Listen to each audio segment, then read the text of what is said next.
Dans les années 80, la limonade, c'est un produit qui ne se vendait plus du tout. C'est mon père qui a su prendre vraiment un virage important à ce niveau-là. Ben, je voulais pas être la génération qui arrête.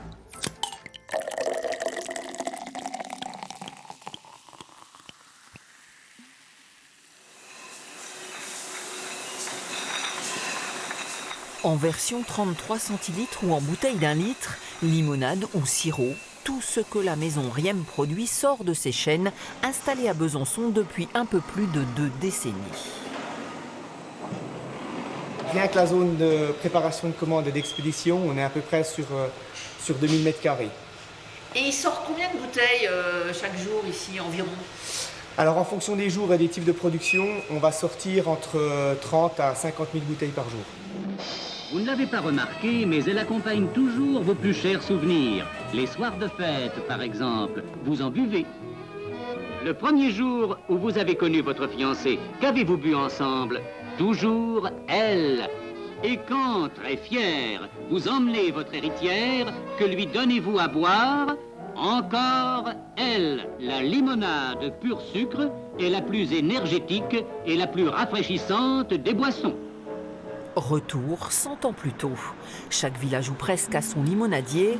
À Morteau, Riem et Bouéret installent leur fabrique à l'entrée de la ville. En 1921, la mortuacienne vient de naître.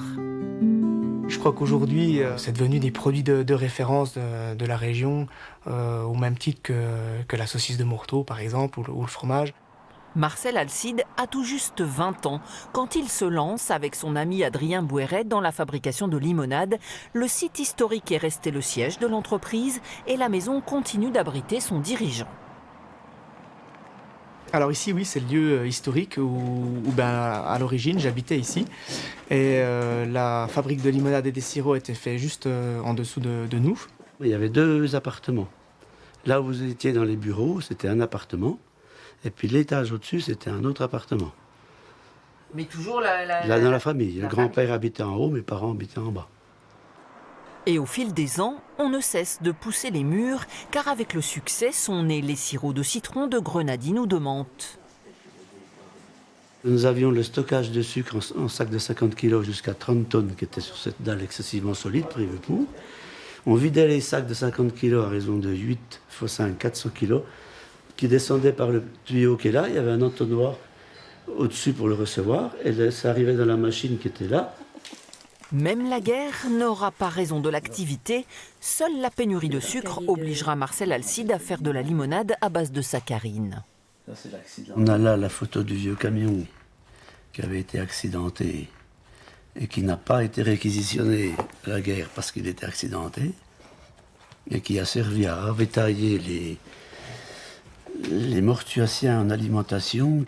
Ils allaient pendant la guerre avec ce vieux camion chercher la farine, je ne sais quoi. Puis est venu le tour de Jean, le fils du fondateur et le père de Didier. Lui développera en plus des limonades le commerce et la livraison d'eau minérale qui arrivait par train en gare de Morteau. Il dirige alors l'entreprise sans partage. Quand il vous disait « tu sauras que j'ai toujours raison », il n'y avait rien à répondre. Hein.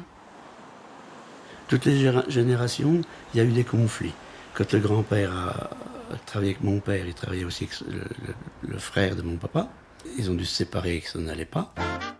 Mais l'entreprise familiale tient bon malgré les conflits. La recette, elle, restera inchangée. La mortuacienne est la même composition depuis toujours. On n'a jamais changé. Et à l'époque, elle était faite avec peu de sucre, parce que c'était la grande mode des rouges limonades. Et il fallait que la limonade soit pas trop sucrée, pas trop citronnée pour se marier avec le vin rouge.